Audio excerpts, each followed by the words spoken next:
High drama to kick off Friday Night Smackdown this week, as the return to Friday nights of Jimmy Uso would kick off the show. Jimmy genuinely looked happy to be back, but turned very serious very quickly when he spoke about what the Bloodline did to him, saying how he's the older brother and he's going to do what he's done his entire life and kick Solos. He was cut off by Roman Reigns. Interesting to see the same heel tendencies from Roman Reigns, like demanding the microphone from Jimmy Uso. Obviously all the same time as thanking him and stuff like that. But why do I feel like the start of this promo was unscripted? Like Jimmy had no idea that Roman was going to get the crowd to acknowledge him. There was just a few looks between the two, like Jimmy's reaction looked like he was trying not to laugh. I feel like they was just sort of ribbing each other a little bit. You know, Jimmy sticking out his hand. That sort of felt a little bit unscripted, you know? But things would get very serious as Jimmy Uso would tell Roman Reigns that you're a chief with no tribe. You don't have the Ulafala around your neck. We need help. Which clearly means just one thing. The return of Rikishi! No, of course not. The crowd knew instantly. The yeet started going. And while Roman would say no yeet, Jimmy would respond by saying, I'm the only one in our family that acknowledges you. With Roman not liking the idea of recruiting Jay, does that mean it's going to take a few weeks to convince Roman? Will it happen behind the scenes and we'll just see Roman show up on Raw to recruit Jey Uso maybe? Obviously we got a few weeks now before where we think we're going to head towards this, which is War Games at Survivor Series.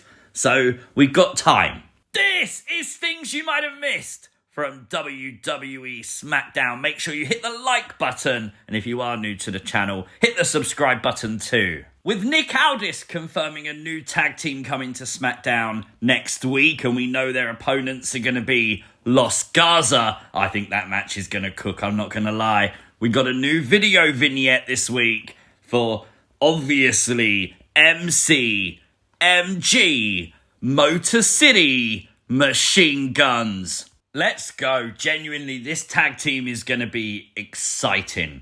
Just as exciting as the confirmation of the Bray Wyatt edition coming to 2K24, which includes the all-new version of the Fiend.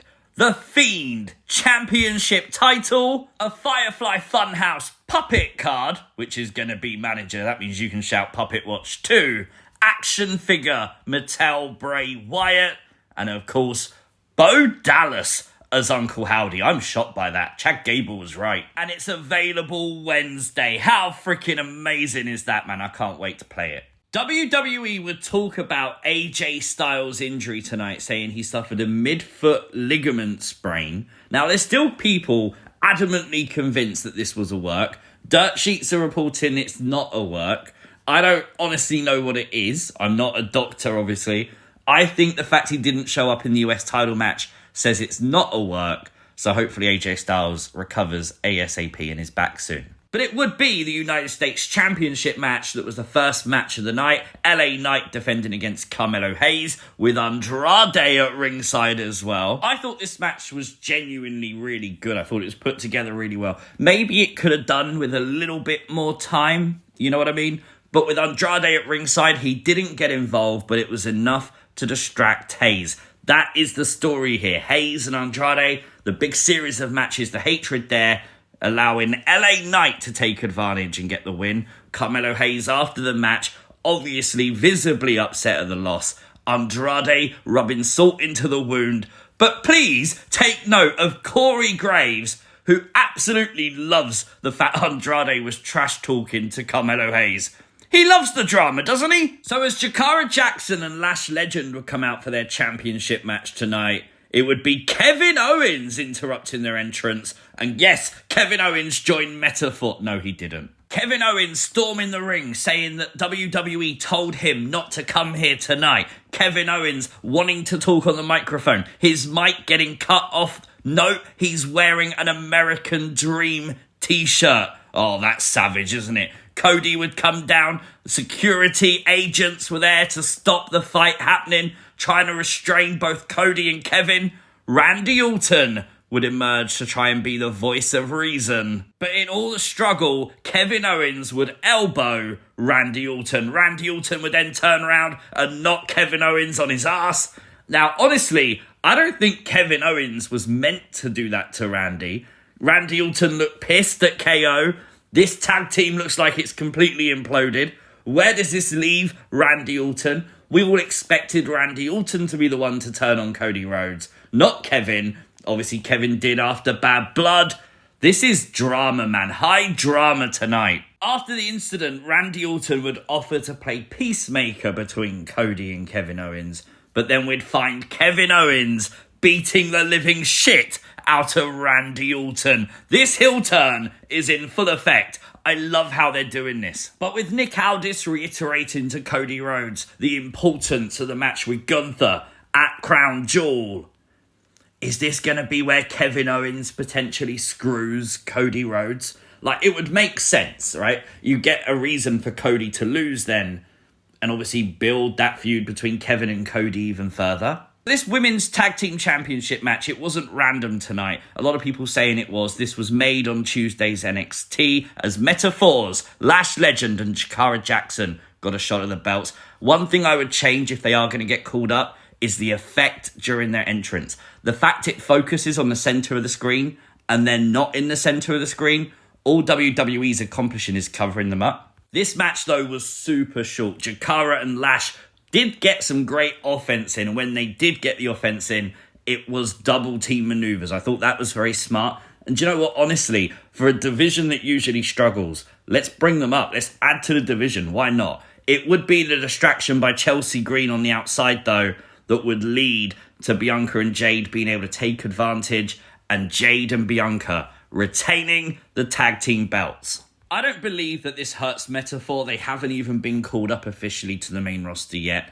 But I do think that this could lead to a future match between them, Chelsea and Piper. Nice to see Trick Williams in the front row tonight. Served multiple purposes. Trick probably wanted to be here because if you didn't know, Trick Williams is in a relationship with Lash Legend. And of course, it gets eyes on the NXT champion. Nia Jax would talk about her match with Bayley at Bad Blood and her upcoming match with Liv Morgan at Crown Jewel tonight. Now, during this segment, Nia would grab Tiffany in a headlock. The crowd instantly went, oh, but it was just to tell Tiffany that when she beats Liv, it's then time for Tiffany to cash in Money in the Bank on Liv Morgan. Obviously, we've seen this dynamic of Nia getting more and more angry at Tiffany potentially cashing in on her.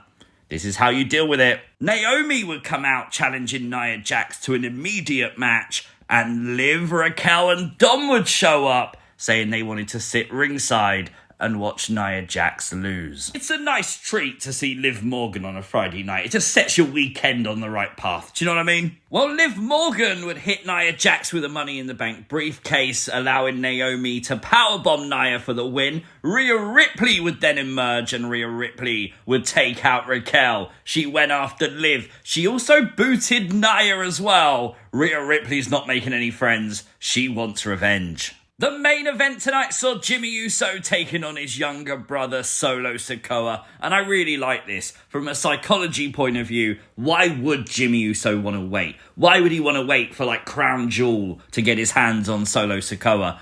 Immediately, his first match back is the person who helped take him out.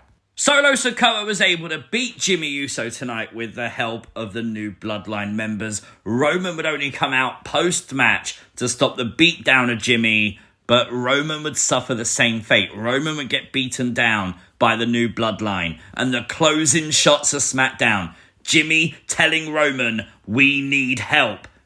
You got to believe. This is the catalyst, isn't it? To bring the Bloodline back, to bring Jey Uso back into the fold. It's getting good. Very fun show tonight. Lots to talk about. Obviously, that big hype for next week with the Motor City Machine Guns. Tonight, 8.5 out of 10. Let me know your thoughts in the comment section down below. If you are new to the channel, hit the subscribe button, like the video, share the video, and I'll see you next time.